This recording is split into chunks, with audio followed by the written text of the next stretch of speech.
It's very dry, and we're going beyond the barometer looking at the Yes, fire season. which impacts us more than actually out west. And when they bring the graphic up, we'll kind of show out exactly how bad it's actually been in Canada, too. I had to tell them which one to go to. Overall, there we go.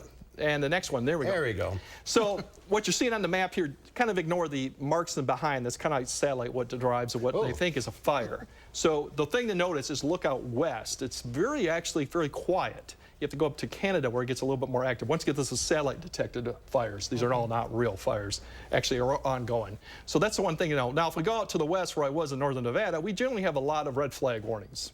Pretty much we've had 65 to about 100 every year. Really? Notice only 19 this year. Very, very quiet. It's been wet, right?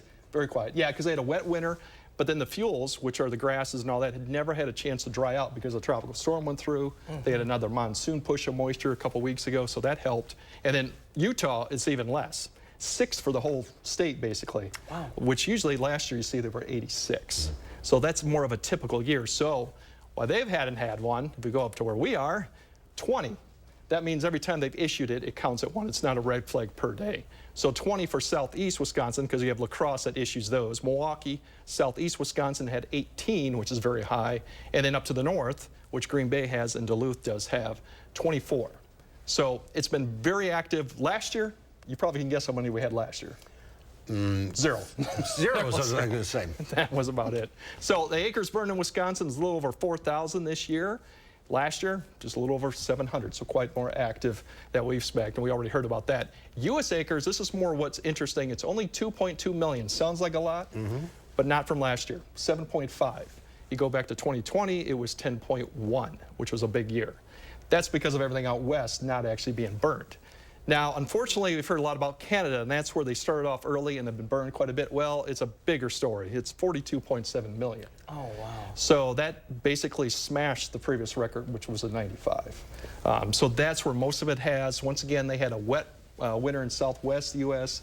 Pacific Northwest has had some fires, not a lot this late season. And then we had, obviously, the tropical storm come through the southwest, and then some monsoon pushes, which helped with the moisture. So you think the fires, you think out west, but not this year. The case. Not this year. It has been. Now, unfortunately, we do have a second fire season usually for us, and that is in the fall because of when you have a hard freeze, everything dies, the leaves, you have a lot of litter on the ground. With the drought conditions, the outlook is above average or above normal for us through October, so we got to be careful. The worst thing you'd want is a cold front to come through, pick up the southwest winds ahead of it, which will dry everything out. And then if you get a fire started with all the leaves and all the litter, it could just be carried off. So that's why they do have burning restrictions that went in place, I think today for several of the counties. You got to have a burning permit because of this issue going on. And are we still under a significant drought? Yes, most of the area is, because May really tapped out on us, and even June and July we haven't been able to catch up. So fall is a good time to get a lot of precipitation because it really tunes what's going to go on in the springtime. It'll be snowing soon. Then we won't have to worry about it. Well, hopefully we get a lot. It's an El Nino, which doesn't favor a lot of snow, unfortunately, either. So. He likes hearing that. Thanks, Greg. Thanks, Greg.